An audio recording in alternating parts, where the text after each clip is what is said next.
বিসমিল্লাহির রহমানির রহিম। পরম করুণাময় আল্লাহ তাআলার নামে শুরু করছি। তাহার পিয়ারা হাবিব আহমদি মোস্তফা মোহাম্মদি মোস্তফা সাল্লাল্লাহু আলাইহি ওয়াসাল্লামের রওজা মুবারকে আমার ভক্তি ও চুম্বন রহিল। বিশ্বের যত অলিয়েল কামেল মুর্শিদ, আপন পীর আপন মুর্শিদ যাহারা রহিয়াছেন, তাহার পাক কদমে আমার ভক্তি ও চুম্বন রহিল।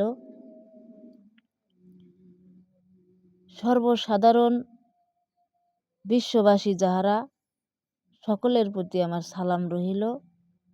আসসালামু আলাইকুম। অহিংস গণ অভ্যুত্থান বাংলাদেশের নাগরিক কাহারা হবে, এই সম্বন্ধে আজকে কিছু ধারণা নিয়ে ভিডিওতে উপস্থিত হইয়াছি। যেই সমস্ত ব্যক্তিগণেরা অভাবগ্রস্ত, ক্ষতিগ্রস্ত, অর্থহীন, সম্মানহীন, অধিকার থেকে বঞ্চিত, অপমানিত, লাঞ্ছিত, ত্যাগী, শহীদান, পীড়াগ্রস্ত, অসহায়, দারিদ্র এবং যে ব্যক্তি আমার মতো অনেক কিছু হারিয়েছে কিন্তু এখনো কোনো কুল কেনার পায় নাই, এই শ্রেণীর লোকগুলোই হবে অহিংস গণ অভ্যুত্থান বাংলাদেশের নাগরিক। ইহারাই গড়াইতে পারিবে স্মার্ট বাংলাদেশ।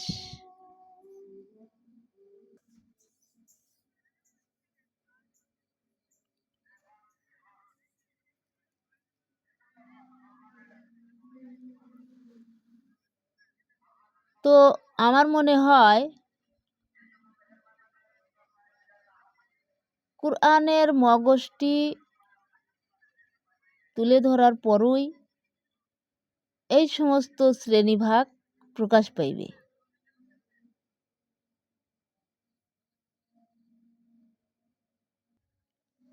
তাই গত 2022 সালে এই সমস্ত লোকই এই সমস্ত শ্রেণীভাগ প্রকাশ পাইবে, তার সাথে দাম্ভিকতাও ও উঁচু উঁচু মাথাও প্রকাশ পাইবে। তাই গত 2022 সালে এই বিজ্ঞাপনটি।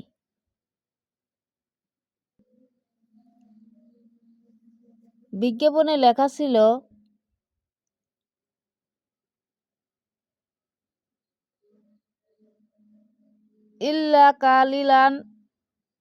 ইল্লা কালান সালামান সালামান, স্বার্থ ইমানে কামিল ও ইমানে তাকমিল। এর অর্থ হইল, পরের যদি কোনো উপকরণ কাজ না থাকে তাহলে নিজে কামিল হওয়ার কোনোই মূল্য নেই। বিশেষ বিজ্ঞপ্তি দিনান কিয়ামান, সেই দিনকে প্রতিষ্ঠার লক্ষ্যস্থলে পৌঁছিতে হবে। বিভিন্ন শ্রেণীর নেতাকর্মী, ন্যায়পরায়ণ ও উপদেষ্টা মণ্ডলীকে অবগত করা হইতেছে যে সর্বসাধারণের কল্যাণের উদ্দেশ্যে স্বতন্ত্রমূলকভাবে কোরআন হাদিসের মজককে তুলে ধরা হইবে। আপনারা সবাই নিজ গুণে গুণান্বিত হইবেন এবং আল্লাহমুখী রাসূলমুখী হইবেন ইনশাআল্লাহ। অতঃপর প্রচারে নিশ্চয় আমাকে সহযোগিতা করিবেন।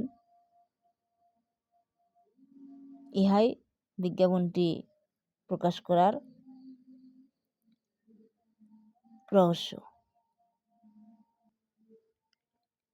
এই বিজ্ঞাপনটি প্রকাশ করার পর কেহই আমাকে সহযোগিতা করিতে সাহস পায় না। যখন এই বিজ্ঞাপনটি প্রকাশ করিলাম, কিন্তু প্রচার করিতে আমি ভাবাপন্ন হইয়া গেলাম, কারণ সকলেই পিছু টানে, কেহই আমাকে সহযোগিতা করিতে এগোয় না। তো আমার বাঞ্ছা আল্লাহ পাক কতটুকু পূরণ করবে বা কতটুকু পূরণ হবে এটা আমি জানি না, তবে সকলের কাছে আমি আশাবাদী। মানুষের কল্যাণ যেখানে, আমিও সেখানেই থাকতে ভালোবাসি। সেই অহিংস গণ অভ্যুত্থান বাংলাদেশের নাগরিক আদৌ আমি হইতে চাই। আল্লাহর কাছে এই প্রার্থনা নিয়ে আমি আলোচনা থেকে বিদায় হইলাম। আসসালামু আলাইকুম।